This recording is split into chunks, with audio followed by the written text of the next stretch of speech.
தமிழன் தொலைக்காட்சி சொந்தங்களுக்கு கிறிஸ்டோபர் தாஸின் அன்பு வணக்கங்கள். இன்றைய அரசியல் அரங்கம் நிகழ்ச்சிக்காக நம்முடன் இணைந்திருப்பவர் தமிழக பாஜக தலைவர்களுள் ஒருவரும் தலித் தலைவர்களுள் ஒருவருமான திரு தலித் குடிமகன் நம்முடன் இணைந்திருக்கிறார். அவரோட நிறைய விஷயங்கள் பேசலாம்.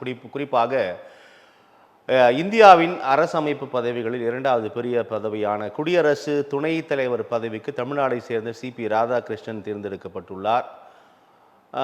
தேசிய ஜனநாயக கூட்டணி சார்பாக, இந்தியா கூட்டணி சார்பாக சுதர்ஷன் ரெட்டி அவர்கள் போட்டியிடவிருக்கிறார். இவ்வாறான சூழ்நிலையில் சிபி ராதாகிருஷ்ணனின் தேர்வு தொடர்பாக நிறைய கருத்து விமர்சனங்கள் தொடர்கிறது. மட்டுமல்லாது பாராளுமன்றத்தில் தொடர்ச்சியான அமளிகள் நடைபெற்று வருவதை நாம் பார்க்கிறோம். குறிப்பாக வாக்காளர் பட்டியல் சிறப்பு தீவிர திருத்தம் தொடர்பாக எழுந்திருக்கக்கூடிய பல கருத்து விமர்சனங்கள், அதன் மீது வாக்கு திருட்டில் ஈடுபடுகிறது தேர்தல் ஆணையத்தின் உதவியோடு என்ற ஒரு குற்றச்சாட்டை வைத்திருக்கக்கூடிய எதிர்க்கட்சித் தலைவர் ராகுல் காந்தி, அதற்கு தேர்தல் ஆணையம் விளக்கம் அளித்தாலும் அதன் மீதான கருத்து விமர்சனங்கள் தொடர்கிறது. தமிழக அரசியல் களம் 26 சட்டமன்ற தேர்தலை நோக்கி நகர்ந்து கொண்டிருக்கின்ற நிலையில் இங்கு அரசியல் களம் உள்ளிட்ட பல்வேறு விஷயங்கள் நாம் தலித் குடிமகனோடு நாம் பேசலாம். சார் வணக்கம். வணக்கம் சார். நலமாக இருக்கீங்களா? நல்லா இருக்கேன் சார். இப்போ நான் தலைப்பில் குறிப்பிட்டது போல குடியரசு துணைத் தலைவர் தேர்தலுக்கான அல்லது இந்த பதவிக்கான வேட்பாளராக தமிழகத்தை சேர்ந்த சிபி ராதாகிருஷ்ணனை தேசிய ஜனநாயக கூட்டணி முன்மொழிந்திருக்கிறது. அது நிறையா இப்போ விமர்சனங்கள்லாம் வருது, நிறைய கருத்துக்கள் வருது. 26 சட்டமன்ற தேர்தலை முன்வைத்து இவ்வாறான காய்களை நகர்த்துகிறது மத்திய அரசு என்ற ரீதியிலும் ஒரு நல்ல மனிதருக்கு தேர்ந்தெடுத்திருக்கிறார்கள். அவருக்கு நீங்கள் கட்சி பேதமின்றி அனைவரும் ஒருமித்து வாக்களித்து வெற்றி பெற வேண்டும் என்ற கோரிக்கைகள் முன்வைக்கப்படுது. நிறைய கருத்துக்கள் தொடர்கிறது. நம்ம எப்படி பார்க்கலாம் சிபி ராதாகிருஷ்ணன் தேர்ந்தெடுத்ததுக்கான பின்னணி என்ன சார்? ஒரு பின்னணியும் இல்லை. தமிழருக்கு ஒரு வாய்ப்பு வழங்க வேண்டும் என்கின்ற ஒரு இதுதான். ஏன்னா கடந்த காலங்களில் அவரோட ரெக்கார்ட்ஸ் நீங்கள் பார்த்தீங்கன்னா எல்லாமே ஃபஸ்ட் கிளாஸ் ரெக்கார்ட்ஸ் தான் அதில் இன்றைக்கி அவர் துணை ஜனாதிபதி ஆகக்கூடிய ஒரு அந்த ஸ்டேட்டஸுக்கு வந்திருக்காரு. அதான் நம்மளுடைய பாரத பிரதமரும் எல்லாம் சேர்ந்து அனௌன்ஸ் பண்ணியிருக்காங்க. நல்லாவும் இருக்கும். அதை பற்றி யாரும் கவலைப்பட வேண்டியதே இல்லை. இப்போது எதிரணியில் சுதர்ஷன் ரெட்டி என்று இந்தியா கூட்டணி சார்பாக ஒரு வேட்பாளரை களமிறக்கி இருக்கிறார்கள். 2 பேருமே தென்னிந்தியாவை சேர்ந்தவர்கள் அப்படின்ற ஒரு பார்வை முன்வைக்கப்படுது. இவரை இந்த கூட்டணி முன்னிறுத்தியதால் தென்னிந்தியாவிலிருந்து மற்றொரு அரசியல் அல்லாதவர் 2 உயர்நீதிமன்றங்கள் உச்சநீதிமன்ற நீதிபதியாக இருந்த சுதர்ஷன் ரெட்டியை நியமித்திருக்கிறார்கள். பரிந்துரை வேட்பாளராக களத்தில் இறக்கி விட்டுள்ளார்கள். எப்படி நம்ம பார்க்கலாம்? அவரும் ஒரு நல்ல மனுஷன் தான், ஒரு நல்ல நீதிமான் தான். பட்டு தோற்பார் என்று தெரிந்தே இந்தியா கூட்டணி அவர் இறக்கியிருக்கிறது அவரை அசிங்கப்படுத்துவார். அதாவது வேலை தான் அது. ஏன்னா ஃபுல் மெஜாரிட்டி சிபிஆருக்கு இருக்குது, வெற்றி நிச்சயம், அது உறுதி செய்யப்பட்டு விட்டது. அவங்க ஒரு நல்ல மனிதரை நிற்க வச்சு அசிங்கப்படுத்துகிறாங்க. இந்தியா கூட்டணி இதுதான் வேலையே, எதிர்கட்சிகளுடைய வேலையே இதுதான், போட்டியை ஏற்படுத்தணும். இதுதான் வேலையே அவங்களுக்கு. அதுக்கு அவர் ஏறாயிருக்காரு ஒரு நீதியரசர். இல்லை, போட்டி என்பது இருக்க வேண்டும் அல்லவா? இல்லை, போட்டி இருக்க வேண்டியது தான். ஆனால் இப்போ நீங்கள் களம் பார்த்தீங்கன்னா நிறுத்தலைன்னா இவங்களும் அவர்களை ஆதரித்ததாகிவிடும் அல்லவா? இல்லை இல்லை இல்லை, நம்முடைய பாரத பிரதமர் எல்லோருடைய ஆதரவும் கேட்குறாரு. எல்லோரும் கேட்டிருக்காரு. குறிப்பாக திமுகவும் கேட்டிருக்கிறாங்க. அதில் எல்லோரும் கேட்கும்போது எங்கே அந்த அணி மாறிவிடுமோ, எங்கே அங்கே பலம் கூடி விடுமோ என்கிற அச்சத்தில் தான் இந்தியா கூட்டணி இப்படி ஒரு வேலை செய்யுது. இது ஒரு கீழ்த்தரமான வேலை தான். அவருக்கு இருக்கிற ஒரு பாரம்பரியமான வேலைன்னு சொல்றீங்க இல்லையா? அறிக்கை வைக்கிற கேண்டிடேட் ஜனநாயக கூட்டணி ஒரு வேட்பாளரை நியமிக்கல சார், நிக்க வைக்க இறக்கி விடுறீங்க. கேண்டிடேட் இந்தி கூட்டணியிலிருந்து மற்றொரு வேட்பாளரை களத்துல இறக்குறாங்க. ஒரு அற்புதமான மனிதர் நிக்க வச்சு தோப்பம் தெரிஞ்சே தோற்க போயிருந்து தெரிஞ்சே ஒரு அற்புதமான நிற்க வச்சு நாங்கள் இப்படி ஒரு நிற்க வச்சுக்கிறேன்னு சொல்லி அவங்க ப்ரொபகண்டா பண்ணுறது எந்த வகையில் நியாயம்? ஒரு இழுபறி இருக்குது அப்படின்னா பரவாயில்ல, அங்கே வேலையே இல்லையே, வின்னிங் கையில் இருக்கு இல்லையா? அப்படி இருக்கும்போது எப்படி ஒரு நல்ல ஒரு நீதியரசர் சுதர்ஷன் ரெட்டி ஆந்திரா ஒருவேளை சந்திரசேகராவோட வாக்குகள் பெறுவதற்கான தந்திரமும் என்னமோ அவருக்கு ஒரு நெருக்கடி உருவாகும் அல்லவா? அப்படியெல்லாம் ஒன்றும் கிடையாது. அரசியல் கணக்கே ஈஸியாக வின் பண்ண போகிற நம்முடைய சிபிஆருக்கு இவங்க எந்த வகையிலே ஈக்குவல் பண்ண முடியாது. இந்தியா கூட்டணி எந்த வகையிலையும் சரிசமான ஈக்குவல் பண்ணவே முடியாது. அதுலேயே குளறுபடி இருக்குது. ஏன்னா மம்தா பானர்ஜி, இந்த கூட்டத்தில் மம்தா பானர்ஜி அவங்க வந்து மகாத்மா காந்தியுடைய பேரவையரில் ஒருத்தரை முன்மொழிஞ்சிருக்காங்க. கடைசி வரைக்கும் அதில் ஸ்டாண்ட் நின்றுருக்காங்க. அதெல்லாம் இவங்க கேட்காம அனௌன்ஸ் பண்ணியிருக்காங்க. அதுதான் கேட்குறேன். அப்போ நீங்கள் குறிப்பிட்ட மமதா பானர்ஜி முன்மொழிந்த நபரை ஏற்கவில்லை. இவர்கள் சுதர்ஷன் ரெட்டியை வேட்பாளராக களத்தில் வந்து இறக்கி விட்டதை பார்க்குறோம். இதற்கு பின்னால் தென்னிந்திய அது தென் மாநிலங்களை சேர்ந்தவர் சிபி ராதாகிருஷ்ணன், தமிழகத்தை சேர்ந்தவர் சுதர்ஷன் ரெட்டி, ஆந்திராவை சேர்ந்தவர் அப்படின்னு தென் மாநிலங்களில் இருவருக்கிடையே போட்டியாக கட்டமைத்திருக்கிறாங்க அப்படின்னு ஒரு விமர்சனம் முன்வைக்கப்படுது. இல்லை, ஏற்கனவே உங்களுக்கு அந்த பக்கத்துலேருந்து நம்மளுக்கு முன்னாள் துணை ஜனாதிபதி வெங்கையா நாயுடு வந்துட்டாரு இல்லையா, அவருக்கு அது கிடைச்சி போச்சு இல்லையா முன்னாடி. அது இப்போ இன்னொன்று கூட வருது திரு தலித் குடிமகன். அதாவது சிபி ராதாகிருஷ்ணன் இறக்கி விட்டதற்கு பின்னால் அதாவது ரெண்டு கருத்து இருக்குது. இப்படி வந்து நம்ம குறுக்கி பார்க்கணுமா அப்படின்னும் இருக்குது. ஆனால் தமிழக அரசியல் களத்தில் இப்போ அதிமுக பாஜக கூட்டணி இருப்பதனால் கொங்கு மண்டலத்தை வலுப்படுத்துவதற்காக சிபி ராதாகிருஷ்ணன் அந்த மண்டலத்தை சேர்ந்த ஒருவரை வேட்பாளராக ஆக்கியது மூலமாக இங்கே அதிமுக கூட்டணி தான் அங்கே பலமான ஒரு செல்வாக்குடைய ஒரு கட்சியாக பார்க்கப்படுகின்ற நிலையில் சிபி ராதாகிருஷ்ணன் மூலமாக அந்த செல்வாக்கை தன்வயப்படுத்த பார்க்கிறது பாஜக அப்படின்ற ஒரு விமர்சனம் முன்வைக்கப்படுது. தவறான பார்வை, தவறான கணக்கு அது வந்து. ஏன்னா நாட்டினுடைய துணை ஜனாதிபதி அதை நீங்கள் வந்து ஒரு பார்ட்டில் கொண்டு போய் சேர்க்க முடியாது, ஒரு ஓட் பேங்கை சேர்க்க முடியாது.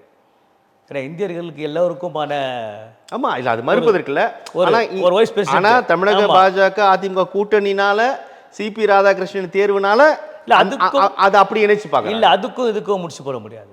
இதுடைய ரேங்க் வேற. கண்டிப்பா அது ஆமா கான்ஸ்டிடியூஷனோட ரெண்டாவது அரசமைப்பு ரேங்க் வேற, அது வேற, அது கணக்கு வேறு. அதுல நம்ம சேர்க்க முடியாது. ஸோ அதுக்கும் இல்லை, அப்படியான எந்த விஷயங்களும் இல்லைன்னு சொல்றீங்க. இல்லை, நெருக்கத்தில் அதிமுக பாஜக இடையே ஒரு மாதிரியான கருத்து முரண்கள் போயிட்டு இருக்கு. ஸோ அதனால இது இவர் பயன்படுவார், சிபி ராதாகிருஷ்ணனை முன்வைத்தால் அந்த கொங்கு மண்டலத்தின் வாக்குகள் நமக்கு விழும் அப்படின்னு ஒரு கணக்கு போடுகிறதோ இல்லை. இயல்பா கொங்கு மண்டலத்தை சேர்ந்த ஒரு நபர் நம்ம மாவட்டத்தை சேர்ந்தவர் இந்தியாவின் துணை ஜனாதிபதி ஆகியிருக்குப்பா பாஜக அப்படின்னு ஒரு பார்வை இயல்பா இருக்கும்ல. அது மறைக்க முடியாதுல்ல. தவறான பிரச்சாரம் வந்து எதிர்கட்சிகளால் வந்து கட்டமைக்கப்படுகிறது. அதுக்கு ஒரு துணி சம்மந்தம் கிடையாது. ஆனா அந்த மண்ணின் மக்களுக்கு வந்து ஒரு பெருமை இருக்கும்ல. இருக்கும், அது நிச்சயமா இருக்கும். இப்போ அது ஒரு என்கேஷ் ஆகும்ல. இந்தியா முழுமைக்குமான ஒரு பதவிக்கு வந்து நம்ம மாவட்டத்தை சேர்ந்த ஒருத்தர் நாமினேஷன் பண்ணியிருக்குப்பா பாஜக, இல்லை நம்ம மாவட்டத்தை சேர்ந்த ஒருத்தர் தேர்ந்தெடுத்திருக்குப்பா அப்படின்றது ஒரு பாஜக பக்கம் ஒரு பார்வை வருமல்லவான்னு கேட்குறேன். இல்லை, ஒட்டுமொத்தமாகவே நாம் தமிழர்கள் என்ற லெவலில் பார்க்குறோம், குறிப்பாக தென்னிந்தியர்கள் என்ற லெவலில் பார்க்குறோம். அதை தவிர அந்த குறுக்கிய வட்டத்தில் நம்ம அதை பார்க்கக்கூடாது வந்து. ஆனால் அப்படி ஒரு பார்வை இருக்குமேன்னு கேட்குறேன். இருக்கும்ல, இருக்கும். இப்போ அது பாஜகவுக்கு ஒரு விதத்தில் பலம் சேர்க்குமா இல்லை பலம் சேர்க்குமே அப்படின்னு ஒரு வாதம் முன்வைக்கப்படுதுன்னு இருக்கும், நிச்சயமா இருக்கும். ஆனால் அதுவே வந்து முழுசா அது புரியுது. நம்ம அது துணை ஜனாதிபதி வந்து நம்ம மாவட்டத்துக்குள்ள நம்ம குறுக்க வேண்டிய அவசியம் இல்லை. ஆனால் இந்த கணக்கும் உன்னைக்கப்படுகிறது, இந்த கணக்கும் அதற்குள் இருக்கிறது அப்படின்னு சொல்றாங்கன்னு கேட்குறேன் நான். ஸோ அது இருக்கலாம். இப்போது நாடாளுமன்ற குளிர்கால கூட்டத்தொடர் அந்த முதல் அமர்வு ஆரம்பித்த போதே ஆப்ரேஷன் சிந்தூர் நடவடிக்கை மூலமாக எதிர்க்கட்சிகள் நாடாளுமன்றத்தை முற்றாக முடக்கியதை நம்ம பார்த்தோம். அது வந்து விவாதங்கள் முடிந்த நிலையில் வாக்காளர் பட்டியல் சிறப்பு தீவிர திருத்த குறித்து பீகார் தேர்தலை முன்வைத்து தேர்தல் ஆணையத்தின் நடவடிக்கை மீது நிறையா கருத்து விமர்சனம் முன்வைக்கப்பட்டது. அதற்கு வாக்கு திருட்டில் ஈடுபடுகிறது தேர்தல் ஆணையம் அல்லது அதற்கு துணை போகிறது அப்படின்னு பிரதான எதிர்க்கட்சி தலைவர் ராகுல் காந்தி இந்த குற்றச்சாட்டை வைக்கிறார். இன்று நாடாளுமன்ற அவையில் கூட இது எதிரொலித்து வருவதை நம்ம பார்க்குறோம். பரஸ்பரமாக வேறு எந்த அலுவல்களுமே நாடாளுமன்றத்தில் நடைபெறவில்லை. இந்த இரு விவகாரங்களை வைத்தே எதிர்க்கட்சிகள் தொடர்ச்சியாக அமளியில் ஈடுபட்டு வருகிறார்கள் அப்படின்னு நம்ம பார்க்குறோம். ஆனால் விவாதத்திற்கு உட்படுத்தி அல்லது விவாதத்திற்கு பிறகு இதை பண்ணுங்களேன் அப்படின்னு எதிர்க்கட்சிகளோட கோரிக்கையை நம்ம பார்க்குறோம்.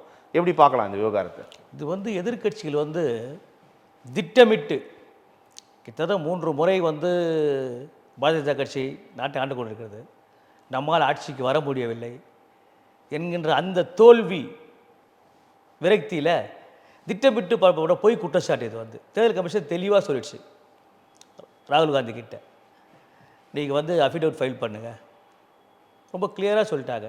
இது வரைக்கும் அவர் ஃபைல் பண்ணலையா, போகலையா, ஏன் போக மாட்டார் அவர், போகணுமா இல்லையா? ப்ரெஸ்லேயே கத்திக்கின்னு நாடாளுமன்றத்துக்கு வெளியவே குரல் கொடுத்துக்கின்னு இந்தியா கூட்டணியெல்லாம் ஒன்று சேர்த்து போராட்டம் பண்ணிதான் என்ன அர்த்தம்? ஆனால் நீங்கள் சொல்கிறீங்க அஃபிடவிட் பிரமாண பத்திரம் கையெழுத்திட்டு தாக்கல் செய்ய சொல்கிறது சொல்லிட்டாங்க. தேர்தல் ஆணையம். இதை வந்து இவர் பண்ண மாட்டாரு அப்படின்னு விமர்சனம் வருது, நான் புரிஞ்சுக்கிறேன். ஆனா இதற்கு பதிலா என்ன சொல்றாரு சமாஜ்வாதி தலைவர் அகிலேஷ் யாதவ் என்ன சொல்றாருன்னா 2022 எங்க உத்தரப்பிரதேச தேர்தலின் போது சமாஜ்வாதி கட்சியிலிருந்து கணிசமானோர் வந்து வாக்காளர்கள் வந்து நீக்கப்பட்டார்கள். அப்போ இதே மாதிரி எங்க அஃபிடவிட் பிரமாண பத்திரத்தில் கையெழுத்திட்டு தேர்தல் ஆணையத்தில் புகார் தந்தோம், எந்த பதிலும் இல்லை அப்படின்னு அகிலேஷ் யாதவ் சொல்றாரு. எப்போ சொல்றாரு? இதை ஒட்டி தான் இப்போ இல்லை, எப்போ சொல்றாரு அவரு? அன்னைக்கு சொல்லல, அன்னைக்கு வெளியில, அன்னைக்கு சொல்லுமா இல்லையா? இது ஒட்டுமொத்தமாக சார் எதிர்கட்சிகள் வந்து ஒட்டுமொத்தமாக ஒரு நல்ல ஆட்சிக்கு இல்ல திரு குடிமகன், நான் சொல்றது நல்லா புரிஞ்சுங்க. தேர்தல் ஆணையத்தில் ஒரு குற்றச்சாட்டை வைக்கிறார் எதிர்கட்சி தலைவர். நீங்க பிரமாண பத்திரத்தை கையெழுத்தோடு தாக்கல் செய்ய சொல்றது தேர்தல் ஆணையம். ராகுல் காந்தி இன்னும் தாக்கல் பண்ணல, தேவைப்பட்டு அவர் கையெழுத்து போட்டு கொடுக்க வேண்டியதானே அப்படின்னு நீங்க சொல்றீங்க. அதற்கு தான் அகிலேஷ் யாதவ் சொல்றாரு, இதே மாதிரி ஒரு விவகாரத்தில் நான் கையெழுத்து போட்டு பிரமாண பத்திரம் தாக்கல் செஞ்சேன் 2022 என் மாநிலத்தோட தேர்தலின் போது, இதற்கு எந்த பதிலும் தேர்தல் ஆணையம் தரல, அப்புறம் எதுக்காக கையெழுத்து கேட்குறீங்கன்றார். அதை கேட்குறேன் நான் உங்ககிட்ட. இப்போ அவர் சொல்றாருல அந்த குற்றச்சாட்டு, அதை அவர் நிரூபிச்சிருக்காரா? இந்த பப்ளிஷ் பண்ணியிருக்காரா? வெளியிட்டிருக்காரா? இல்லைங்க, அதான் சொல்கிறேன், எலெக்ஷன் கமிஷன் நான் அஃபிடவிட் ஃபைல் பண்ணேன்னு சொல்றாரு. வாயில தானே சொல்றாரு. அது பொய் சொல்லிட முடியுமா? அப்படி அந்த பேப்பர் எங்க? இல்லைங்க, அகிலேஷ் யாதவ் வந்து அப்படி பொய் சொல்லிட முடியுமான்னு கேட்குறேன். சார், அரசியல்வாதி பொய் சொல்ல அரசியல்வாதியாவே இருக்க முடியாது சார். எலெக்ஷன் கமிஷன்ல ஈசி கிட்ட நான் அஃபிடவிட் ஃபைல் பண்ணன்றதை பேப்பர் எங்க பொய் சொல்ல முடியும்? சரி, பேப்பர் எங்க? அது அவர்கிட்ட தான் கேட்கணும். இருக்கணும்ல. செய்தியாளர் சந்திப்புல இந்த கருத்தை பதிவு செய்யறாரு. காப்பி இருக்கணுமா இல்லையா சார்? அப்ப அது உண்மையா பொய்யான்னு அதை பரிசோதிக்க வேண்டிய நிறுவனம் வந்து தேர்தல் ஆணையம் சார், நீங்க நான் இல்ல சார். நீங்க வெளிய எலெக்ஷன் கமிஷன் தான் சொல்லுவோம். ஏப்பா என்கிட்ட நீ கொடுக்கவே இல்லையே, பொய் சொல்றீங்க, ஈஸி தானே கேட்கணும். வெளிய சொல்றதுலாம் எலெக்ஷன் கமிஷன் பொறுப்பாகாது. நீங்க வெளிய சொல்றது குற்றச்சாட்டுக்குறா எலெக்ஷன் கமிஷன் பொறுப்பாகாது. பிரஸ்ல என்ன வேணா சொல்லிட்டு போலாம். எலெக்ஷன் கமிஷன் வந்து அதுக்கு பொறுப்பேற்க முடியும்? அவர் வந்து உண்மையா பண்ணியிருந்தாருன்னா காட்ட சொல்லுங்க பேப்பரை. இந்த டேட்ல இந்த சீல் வாங்கியிருக்கிறோம், ஆஃபீஸில் சீல் வாங்கியிருக்கோம், பெட்டிஷன் கொடுத்துருக்குறோம், காட்ட சொல்லுங்க. சும்மா வாய்க்கு வந்த மாதிரி ப்ரெஸ் மீட்டில் ஏதோ பேசிட்டு போகலாமா? ஒரு ராகுல் காந்தி சப்போர்ட் பண்ணுன்னு சொல்லிட்டு ஏதோ பேசிட்டு போகலாமா? தோல்வி பயத்தில் சார் அவங்க வளரிட்டு இருக்காங்க. தேவையில்ல குற்றச்சாட்டு சொல்லியிருக்காங்க. நான் ஒரு நல்ல ஆட்சிக்கு கலகம் கற்பித்து கொண்டிருக்காங்க ராகுல் காந்தியும் அந்த இந்தியா கூட்டணி டீமும். ஆனால் இப்போ இது வரைக்கும் இவ்வாறான விமர்சனங்கள் எலெக்ஷன் கமிஷன் தேர்தல் ஆணையத்தின் மீது வந்ததே இல்லையே சார். ஏன் சார் இப்போ இவ்வளவு குளறுபடிகள் நடக்குது? பீகார் சட்டமன்ற தேர்தல் வர்றதற்கு முன்னாடி 65 லட்சம் வாக்காளர்களை நாங்கள் நீக்கி இருக்கிறோம் அப்படின்றதானே பூதாகரமாகுது இந்த விவகாரமே. இது வரைக்கும் தேர்தல் ஆணையத்தின் மீது இவ்வாறான விமர்சனங்கள் வந்ததே இல்லை. ஏன் வரல, இப்போ ஏன் வந்துச்சு? எலெக்ஷன் கமிஷன் வந்து சார் சுப்பீரியர் பவர் கொண்ட ஒரு நம்முடைய கான்ஸ்டியூஷனில் அதை பண்ணியிருக்காங்க. எலெக்ஷன் கமிஷன் வந்து ஒரு சுப்பீரியர் பவர் சொல்லிட்டு இன்றைக்கு வந்து மீடியாக்கள் அதிகமாகி விட்டது. யார் வேணாலும் எதை வேணாலும் பேசிட்டு போயிடலாம், யார் மேலே வேணால் குற்றச்சாட்டு சொல்லிடலாம், யார் மேலே வேணால் கம்ப்ளைண்ட் சொல்லிடலாம். அது எக்ஸ்போஸ் ஆகும். அது உண்மையா பொய்யான்னு விசாரித்த பிறகு தான் தெரியும். அந்த மாதிரி குற்றச்சாட்டுகளில் தொடர்ந்து ராகுல் காந்தி அதை பேசிட்டு வருவது, மீடியாக்கள் மாதிரி ஏதாவது ஒன்று சொல்லிட்டு வருது அவருக்கு வாடிக்கையாகி விட்டது. ராகுல் காந்தியுடைய வேலையே அதுதான். மீடியா வந்து ஏதாவது ஒன்று சொல்லிவிட்டு போயிட்டே இருக்கணும். அதுக்கு ஒரு நாடாளுமன்றத்தை நடத்தக்கூடாது, அதுக்கு ஒரு ஸ்ட்ரைக் பண்ணிகிட்டே இருக்கணும். அது ஒரு பதாகை வச்சுட்டு எல்லா எம்பியை கூப்பிட்டு நிற்க வச்சுட்டு நாங்கள் ஒன்றா இருக்கிறோம் அவர் காட்டிகிட்டே இருக்கணும். அதான் அவருடைய வேலையே. இல்லைன்னா இந்தியா கூட்டணி இருக்காது, எல்லாம் தனித்தனியாக இருப்பாங்க. அவர் ஒரு ஜாயிண்ட் ஆக்ஷன் கமிட்டியாக பண்ணுமா? 26 நம்ம தமிழ்நாட்டில் சட்டமன்ற தேர்தல் நடைபெறவிருக்கிறது. இதே மாதிரி வாக்காளர் பட்டியல் சிறப்பு தீவிர திருத்தத்தை தமிழகத்தில் மேற்கொண்டு கணிசமானவரை நீக்கிவிடுவார்களா தேர்தல் ஆணையம் அப்படின்ற ஒரு விமர்சனம் முன்வைக்கப்படுது. அதற்கு முத்தாய்ப்பாக மத்திய அமைச்சர் தாக்கூர் கூட போன வாரம் செய்தியாளர் சந்திப்பில் கொளத்தூர் தொகுதியில் கூட நிறையா போலி வாக்காளர் இருக்குது அப்படின்லாம் பதிவு செய்கிறாரு. போலி வாக்காளர் தேர்தல் ஆணையம் வந்து அதை கேள்வி கேட்கல. அப்போ வந்து தாக்கூர் வந்து செய்தியாளர் சந்திப்பில் கேட்டப்போ அவர்கிட்ட பிரமாண பத்திரம் கேட்கல, ஆனால் எங்ககிட்ட மட்டும் பிரமாண பத்திரம் கேட்குதுன்னு ராகுல் காந்தி சொல்றாரு. ஏன் அப்போ தேர்தல் ஆணையம் ஏன் இப்படி பாராமுகம் காட்டுது? போலி வாக்காளர் இருந்தால் அது எந்த தொகுதியில் இருந்தாலும் இந்தியா முழுக்க அது எந்த பகுதியில் இருந்தாலும் நீக்க வேண்டியது ஆட்டோமேட்டிக்காக தேர்தல் கமிஷன் ஆட்டோமேட்டிக்காக நீக்கலன்னு தான் தாக்கூர் சொல்றாரு. எலெக்ஷன் மட்டும் தான் சார் நீக்குவாங்க. எலெக்ஷன் மட்டும் தான் இப்போ எலக்ட்ரல் புதுசாக பண்ணுவாங்க, அப்போ தான் நீக்குவாங்க. புது வாக்காளர் வெளியிட போது தான் நீக்குவாங்க, நீக்கிட்டாலும் வெளியிடுவாங்க. தேர்தல் கமிஷன் தான் கடமை கரெக்டாக செய்யுது சார். இல்லை அதான் கேட்குறேன். ஆனால் இது வரைக்கும் இல்லாத இந்த விமர்சனம் தேர்தல் ஆணையத்துக்கு வரதுக்கான காரணம்னு கேட்குறேன். இது முன்னாடி அப்படி வந்தது இல்லையேன்னு கேட்குறேன் சார். இது வரைக்கும் வந்ததில்லை, இப்போ வருதுன்னு கேட்டால் யார் வேணாலும் எதனாலும் சொல்லிட்டு போகலாம். ஈஸியாக போகிற பக்கம் சொல்லிட்டு போகிறது, போகிற பக்கம் ஒரு புகார் கொடுத்துட்டு போகிறது. அவர் வந்து நாடாளுமன்ற எதிர்கட்சி தலைவருங்க, அவருக்கு அதுதானே சார் வேலை. எதிர்கட்சி தலைவருக்கு என்ன சார் வேலை? எதையாவது ஒன்று சொல்லிட்டு போகிறது எதிர்கட்சி தலைவர். இந்த ஆட்சி ஒரு நல்ல ஆட்சியாக இருக்கக்கூடாது, இந்த அரசு ஒரு நல்ல அரசாக இயங்கக்கூடாது, ஏன்னா நம்ம வல்லரசை நோக்கி போயிட்டுருக்குறோம், அது இருக்கக்கூடாது. அதானே அவருக்கு வேலையே. வாரிசு அரசியல் தானே சார் இப்போ அங்கே வந்து முதன்மையாக படுத்தப்படுது. நாங்கள் வாரிசு அரசியலை ஒழிச்சிட்டோம், இல்லாமல் பண்ணிடுறோம். அவங்களுக்கு தூக்கம் வரல இந்தியா கூட்டணிக்கு. மீண்டும் வாரிசு யார் அவர்? ராகுல் காந்தி யார் அவர்? வாரிசு அரசியல்வாதி தானே அவர். அவர் என்ன சொல்கிறாரு? இல்லை வேறு யாராவது சொல்லிட்டு இருக்காங்களா? அங்கே 15 பேர் இருக்கிறாங்க கட்சிக்கார், வேறு யாராவது சொல்லிட்டு இருக்காங்களா? இவர் மட்டுமே, வேறு வேலை கிடையாது அவருக்கு. பார்லிமெண்ட்டில் ஒழுங்காக போய் பேசுறதில்ல, மக்கள் பிரச்சனை அலசுறதில்ல, லீவு போட்டு வெளியூர் போயிடுறது, திரும்பி வர்றது, ஏதாவது ஒன்று செஞ்சு மீடியாவுடைய கவனத்தை ஈர்க்கிறது. இதுதான் வேலை ராகுல் காந்திக்கு. வேறு வேலை. ராகுல் காந்தியோட குற்றச்சாட்டில் எந்த முகாந்திரமுமே இருக்கு இல்லைன்னு சொல்கிறீங்க. பொய் சொன்னால் அப்போ எலெக்ஷன் கமிஷன் நடவடிக்கை எடுக்கணும் சார். எடுக்கும், ஆட்டோமேட்டிக்காக எடுக்கும். அதிகாரம் பெற்ற ஒரு அமைப்பின் மீது பிரதான எதிர்க்கட்சி தலைவர் இவ்வாறான குற்றச்சாட்டில் வாக்கு திருட்டில் ஈடுபட்டது தேர்தல் ஆணையம் அப்படின்னு ஒரு பெரிய குண்டை தூக்கி போடுகிறார். ரொம்ப சீரியஸ் இஷ்யூ இல்லையா சார்? ஆமாம் சார். ஒரு பிரதமரை அசிங்கப்படுத்தணும் அப்படின்ற வேலை ராகுல் காந்தி கையில் எடுத்திருக்காரு. அதற்காக அவர் சொல்லக்கூடிய அந்த வேர்டு தான் திருட்டுன்ற அந்த வேர்டு. அது எவ்வளோ ஒரு மோசமான ஒரு வார்த்தையை ராகுல் காந்தி பயன்படுத்துகிறாரு. கர்நாடகாவில் இந்த மத்திய தொகுதிக்கு உட்பட்ட மகாதேவபுரத்தில் 1,10,000 வாக்குகளில் திருட்டில் ஈடுபட்டு தான் அங்கே வெற்றி பெற்றுக்கிறாங்க அப்படின்னு ரொம்ப பட்டியலோட ஆவணங்கள் தரவுகளோட காட்டுறாரு சார். தவறு, எல்லாமே தவறு. நீங்கள் சொன்ன மாதிரி போகிற போக்கில் சொல்லுங்க சார். ராகுல் காந்தி ஒரு பெரிய நிகழ்ச்சியாகவே அதை அன்னைக்கு நடத்தி காட்டுறாரு. போகிற போக்கில் பண்ண போராட்டம் தான் அது. அந்த போராட்டமே போகிற போக்கில் பண்ண போராட்டம் தான் அது. அதில் எந்த அளவுக்கு உண்மை கிடையாது. மீடியாஸ் இந்தியாவில் இவ்வளோ மீடியாஸ் இருக்குது சார். மீடியாவுக்கு தெரியாத ராகுல் காந்தி தெரிய போகுது. அவர் இளவரசர். அவருக்கு என்ன தெரியும் அவருக்கு சொல்லுங்கள். மீடியாவுக்கு தெரியுமா இல்லையா? எந்த மீடியா எழுதிருக்குது சொல்லுங்கள். ஆமாம், எந்த மீடியா சொல்லியிருக்குது சொல்லுங்கள். ராகுல் சொல்ல எப்படி உண்மையாக? ராகுல் காந்தியே நிறைய ஃபீல்டு ஒர்க் பண்ணி தான் சார் அந்த தரவுகள்லாம் எடுத்திருக்காரு. ஆத்தென்டிக்கா சார். அதுதான் எலெக்ஷன் கமிஷன் இல்லைன்னு சொல்கிறாங்க. டாக்குமெண்டேஷனோட தான் சார் அவர் வந்து போடுறாரு. எலெக்ஷன் கமிஷனு நீ சொல்கிறது உண்மையாக இருந்தா நீ பிராமண பத்திரம் பண்ண சொல்கிறாங்களா இல்லை, பிரமாண பத்திரம் தகவல் பண்ண சொல்கிறாங்களா இல்லையா? பண்ணிட்டு போக வேண்டியது தானே. ஏன் பண்ண மாட்ற? ஏன் அதை செய்ய மாட்ற? ஒரு செய்தி போகிற போக்கில் பேசிட்டு போகிறது வேறு, ரெக்கார்டபுளாக பண்ணுறது என்பது வேறு. அது ஆன்சரபிள் ஆகிடுவார் ராகுல் காந்தி.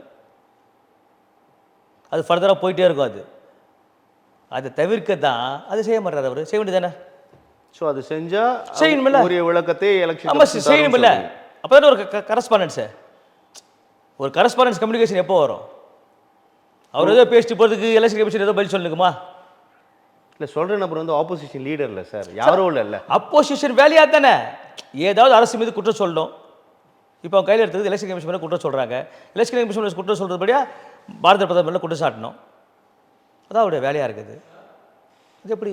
இப்போது தேர்தல் ஆணையத்தின் மீது இந்த குற்றச்சாட்டை வச்சதோடு இல்லை, பீகாரில் வந்து அதை முன்னிறுத்தி பிரச்சார பயணத்தையும் துவக்கி இருக்கிறார் ராகுல் காந்தி. நேற்றுக்கே வாக்கை காப்போம் அப்படின்ற ஒரு முழக்கத்தை முன்வைத்து ஒருத்தருக்கு ஒரு வாக்கை நாங்கள் உறுதி செய்வோம் அப்படின்னு போராடுவதை பார்ப்போம். இந்த போராட்டம் தொடரும் அப்படின்னு சொல்கிறாரு. அப்போ பீகார் சட்டமன்ற தேர்தல் நெருக்கத்தில் இந்த விவகாரம் அங்கே இருக்கக்கூடிய மக்கள் எப்படி பார்ப்பாங்கன்னு சொல்கிறீங்க சார்?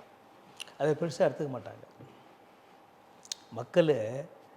எலெக்ஷன் டைமில் ஓட்டு போகிறதே கொஞ்சம் பெருசாக எடுத்துக்கதில்லை. நீங்கள் போலிங் பார்த்தீங்கன்னா 60 to 70 தான். அதை மக்கள் அவ்வளோ பெருசாக எடுத்துக்க மாட்டாங்க. இவங்களுக்கு இதுதான் வேலை, அவங்க தப்புன்னு இவங்க சொல்லுவாங்க, இவங்க தப்புன்னு அவங்க சொல்லுவாங்க. அது மக்கள் ரொம்ப பெருசாக எடுத்துக்க மாட்டாங்க. அது எடுபடாது, அது நிறுத்து போயிடும். தேர்தல் வரைக்கும் ஒரு முழக்கத்திற்கு அது அது அது காங்கிரஸ் அது இவங்களுக்கு பயன்படும். அது இவங்களுக்கு பயன்படும். அந்த முழக்கத்திற்கு பயன்படும். அது இவங்களுக்கு பயன்படும். அது ஓட்டாகாது. நம்ம தமிழக அரசியல் களத்துக்கு வந்துடலாம் சார். இப்போது அமித்ஷா மீண்டும் தமிழகம் வரவிருப்பதா ஒரு அறிவிப்பு இருக்கு இல்லையா? 22ஆம் தேதி நாளை மறுநாள் வரவிருக்கிறார். அதிமுக பாஜக கூட்டணி தொடர்பாக நிறைய விமர்சனங்கள் போயிட்டே இருக்குது நாள்தோறுமே. ஓபிஎஸ் அது அப்படியே ஸ்டாண்ட்பையில் இருக்குது. இது தொடர்பாக தான் அமித்ஷாவோட பயணம் இருக்கா சார்? இல்லை, ஒரு உள்துறை அமைச்சர் நாட்டின் எந்த பகுதிக்கும் எப்போ வேணாலும் போகலாம். தமிழ்நாட்டுக்கு அடிக்கடி வராரு. இல்லை, எப்போ வேணால் போகலாம். எந்த பகுதிக்கும் எப்போ வேணால் உள்துறை அமைச்சர் போகலாம். அந்த வகையில் பாஜக கட்சியில் இருக்கிறதுனால அந்த இதுக்காக வராரு. அஃபிஷியல் விசிட் என்பது வேறு சார், அலுவல் ரீதியாக வருது என்பது வேறு, நான் புரிஞ்சுக்கிறேன். ஆனால் இங்கே வந்து அவர் அலுவல் சார்ந்து வரலையே சார். கட்சி வராரு. அவருடைய உங்கள் பார்ட்டி பேஸ்டாக தானே வராரு. அதனால தான் நான் கேட்குறேன். எலெக்ஷனுக்கு எப்படி ஒர்க் பண்ணணும், பூத் லெவல் எப்படி இருக்குது, அதெல்லாம் வந்து பார்வையிட்டு ஆலோசனைகள் சொல்ல வராரு. அது உட்கட்சி பிரச்சனை. அதுக்கு உங்களுக்கு என்ன பிரச்சனை இருக்குது அதில்? நமக்கு பிரச்சனை இல்லை. நீங்கள் அதை கேட்குறீங்க. ஓ பன்னீர்செல்வம் வெளியில் இருக்காரு, ஒன்றுபட்ட அதிமுகவை வலியுறுத்தி அப்படியே வெளியில் இருக்காரு, டிடிவி ஒரு கருத்தை முன்வைக்கிறாரு. ஸோ அப்போ இந்த மாதிரியான ஒரு இந்த சினோரியா இருக்கும்போது அமித்ஷாவோட வருகை இந்த புள்ளிகளை இணைக்குமா அப்படின்ற கேள்வி எழுவது இயல்பு தானே. இன்னும் வந்து நிறைய மாதங்கள் இருக்குது சார். நிறைய மாற்றங்கள் இருக்கா, மாதங்கள் இருக்கா? மாதங்களும் இருக்குது, மாற்றங்களும் இருக்குது. அந்த மாற்றங்கள் தான் நாங்கள் கேட்குறோம் சார் பத்திரிகையாளர்கள். நிறைய மாதங்கள் இருக்குது, நிறைய மாற்றங்களும் இருக்குது.